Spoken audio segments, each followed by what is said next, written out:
नमस्कार दोस्तों, स्वागत करती हूँ आप सभी का अपने चैनल स्टडीज क्विज में। मेरा नाम है प्रियंका और ये वीडियो विशेष रूप से बिहार शिक्षक बहाली से संबंधित है।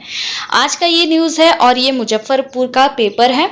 इसमें बहुत ही आज इम्पोर्टेंट न्यूज़ निकल के आ रही है। खास तौर पे ये उन अभ्यर्थियों के लिए है जो नेक्स्ट जो काउंसलिंग प्रक्रिया है उसमें भाग लेने वाले हैं, उनके लिए। तो चलिए, क्या है आज के पेपर में ये हम लोग जान लेते हैं। स्टार्ट करने से पहले बस इतना ही कहूँगी, वीडियो आप सभी को पसंद आता है तो प्लीज़ इसे लाइक शेयर ज़रूर कीजिएगा, शेयर कीजिएगा अपने दोस्तों में जो इन काउंसलिंग प्रक्रिया से जुड़े हुए हैं। और चैनल पर अगर आप हमारे नए होंगे तो इसे सब्सक्राइब भी कर लीजिएगा। चलिए देखते हैं कि आज का न्यूज़ क्या है, क्या दिया गया है जानकारी। चलिए तो स्टार्ट करती हूँ। आज का जो ये पेपर है इसमें फर्स्ट जो हेडिंग डाला गया है ये बहुत ही इम्पोर्टेंट है, खास करके उन विद्यार्थियों के लिए, उन अभ्यर्थियों के लिए जो काउंसलिंग ऑलरेडी करा चुके हैं। अब वो मन बना रहे हैं कि नेक्स्ट जो अगस्त में होने वाली है काउंसलिंग उसमें भाग लें, तो उनको ये क्लियर कर दिया गया है। चलिए देखिए क्या दिया गया है। फर्स्ट फेज में चयनित अभ्यर्थियों को सेकंड फेज में नहीं मिलेगा मौका। यानी यहाँ पे ये स्पष्ट रूप से कह दिया गया है कि जो फर्स्ट फेज में काउंसलिंग अपना करा चुके हैं, जैसे कि काफ़ी सारे ऐसे अभ्यर्थी हैं जो 1 to 5 और 6 to 8 दोनों में अप्लाई किए थे, लेकिन उनका जो काउंसलिंग प्रक्रिया है वो 1 to 5 में हो चुका है। अगस्त में 6 to 8 का होने वाला है और बहुत ऐसे कैंडिडेट हैं जो सोच रहे हैं कि मैं 6 to 8 में भी भाग कैसे लूँ। तो उनको ये यहाँ पे स्पष्ट रूप से कह दिया गया है कि अगर आप 6 to 8 और 1 to 5 दोनों के कैंडिडेट हैं और आपने अपना काउंसलिंग 1 to 5 में करा लिया है तो आपको दोबारा 6 to 8 में जाने को मौका नहीं मिलेगा। इसलिए कि सरकार आपको दोनों फायदा एक साथ नहीं दे सकता है, क्योंकि आप अगर एक अभ्यर्थी हो और आप 1 to 5 में भी करा रहे हो, जाके 6 to 8 में भी करा रहे हो, तो कहीं ना कहीं आप 6 to 8 के कैंडिडेट का एक सीट आप जरूर खा जा रहे हो। तो आपको हक है सिर्फ नहीं तो 1 to 5 में ज्वाइन करने का, नहीं तो 6 to 8 में ज्वाइन करने का। तो काफ़ी ऐसे मैं रंजीत सर के वेबसाइट पे भी देखी कि एक लेडी थी, वो कमेंट की थी कि सर मैं 1 to 5 में करा चुकी हूँ, मुझे अब 6 to 8 में काउंसलिंग कराना है और मेरा डॉक्यूमेंट्स जो है सारा जब्त हो चुका है, तो मैं नेक्स्ट में कैसे प्रक्रिया में भाग लूँ। तो हो सकता है इस टाइप का क्वेश्चन काफ़ी सारा सर के पास जा रहा होगा, तो इसलिए उन्होंने क्लियर कर दिया है। तो चलिए अब टोटल न्यूज़ को हम लोग पढ़ ले रहे हैं, क्या जानकारी दी गई है, क्या क्या स्पष्ट बातों को कर दिया गया है। चलिए अब देख लेते हैं। यहाँ पे आप देख रहे हैं, प्रक्रिया पूरी होने के बाद होगा डॉक्यूमेंट के वेरिफिकेशन।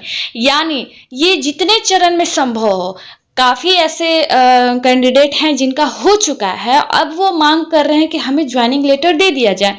तो ऐसा नहीं होगा। जितने अभ्यर्थी हैं, जितनों का काउंसलिंग होगा, जितनी प्रक्रिया में होगा, उसके बाद ही आपको डॉक्यूमेंट्स का वेरिफिकेशन होगा, तब आपको नियुक्ति पत्र दिया जाएगा। सेकेंड पॉइंट में यहाँ पे कहा गया है कि निर्देशक ने कहा अभ्यर्थी न करे स्कैन कॉपी का उपयोग। यानी जब आपका 1 to 5 में हो चुका है काउंसलिंग, आप 6 to 8 में जाना चाहते हो और आप उस अपने डॉक्यूमेंट्स का स्कैन कॉपी यूज कर रहे हो, तो आप बहुत आसानी से पकड़े जाने वाले हो। इसलिए आप कभी भी ऐसी गलती न करें। अगर आप 6 to 8 को छोड़कर 1 to 5 में अपना काउंसलिंग करा लिए हैं, तो अब आपको ये मान के चलना है कि आप अब 1 to 5 के ही शिक्षक या शिक्षिका बनने वाले हैं। चलिए अब नीचे पढ़ती हूँ। यहाँ पे दिया गया है कि फर्स्ट फेज की काउंसलिंग में वर्ग 1 से 5 के शिक्षक पद पर चयनित अभ्यर्थी अब वर्ग 6 से 8 के लिए अगले महीने में होने वाली काउंसलिंग में शामिल नहीं हो सकेंगे। पकड़े जाने पर कार्रवाई की जाएगी। ठीक है। जिला में तमाम अभ्यर्थी चयन के बाद भी अगले महीने में होने वाली काउंसलिंग के जरिए प्रखंड, नगर पंचायत या नगर निगम इकाई के रिक्त पदों पर दावेदारी के प्रयास में है। विभाग ने कहा है कि प्रक्रिया पूरी होने के बाद अभ्यर्थी को डॉक्यूमेंट वापस किया जाएगा। ऐसे में वे किसी तरह की स्कैन कॉपी का उपयोग न करें। दूसरे चरण की काउंसलिंग प्रक्रिया अगस्त में होनी है।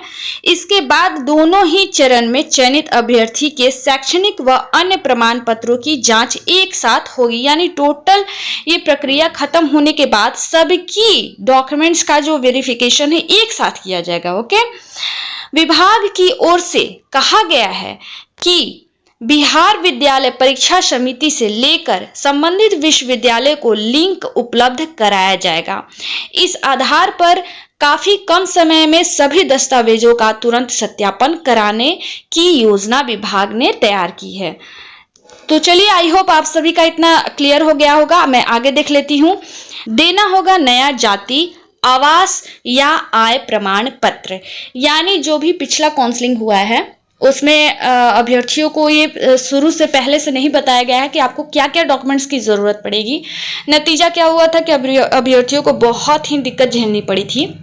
तो इसको राहत देने के लिए जो हमारे डॉक्टर रंजीत सर हैं, उन्होंने ये कहा था कि आप पुराने अपने डॉक्यूमेंट्स यूज कर सकते हैं, बट अब नेक्स्ट में जो काउंसलिंग अगस्त में होने वाली है उसमें इस चीज को राहत नहीं दी जाएगी।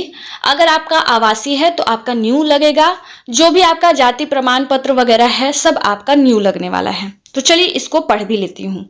अगस्त में होने वाली काउंसलिंग में अभ्यर्थियों को वर्तमान का बना हुआ जाति, आवास या आय प्रमाण पत्र देना होगा।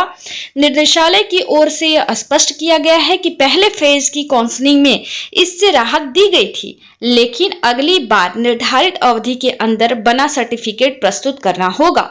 आर्थिक रूप से कमजोर या SC/ST के लिए प्रमाण पत्र देना होता है। इसी के आधार पर आरक्षण का लाभ मिलता है। पिछले हफ्ते खत्म हुई काउंसलिंग के पहले फेज में अभ्यर्थियों को छूट दी गई थी, जिससे वे पुराना प्रमाण पत्र ही प्रस्तुत किए थे। लेकिन देखिए, आप जो पहला फेज में काउंसलिंग हुआ है और अब होने वाला है, इसमें लगभग 20 से 25 दिनों की गैपिंग रखी गई है। और इसमें भी जो अभ्यर्थी हैं, अगर अपना न्यू डॉक्यूमेंट्स नहीं बनाया है तो अभी भी समय है, आप दौड़ दौड़ के जो भी हो जैसे भी अपना डॉक्यूमेंट्स न्यू बनवा लीजिए। हो सकता है इसी के लिए आपको शिक्षा विभाग के द्वारा आपको काउंसलिंग करा के भी आपको नियुक्ति पत्र नहीं दिया जाए, इसलिए प्लीज रिस्क न लीजिए। जो भी अभ्यर्थी हैं वो अपना डॉक्यूमेंट्स तैयार रखें और कम से कम, मुझे यही लग रहा है कि कम से कम मेगा अंक वाली अभ्यर्थियों को जो भी है उनको काउंसलिंग अब करा लिया जाएगा। सीट बहुत ज्यादा बाकी है, अभी काउंसलिंग हर एक जगह हम देख रहे हैं कि सीट बाकी है, इसलिए आप लोग नर्वस नहीं रहिए, अपना डॉक्यूमेंट्स तैयार रखिए।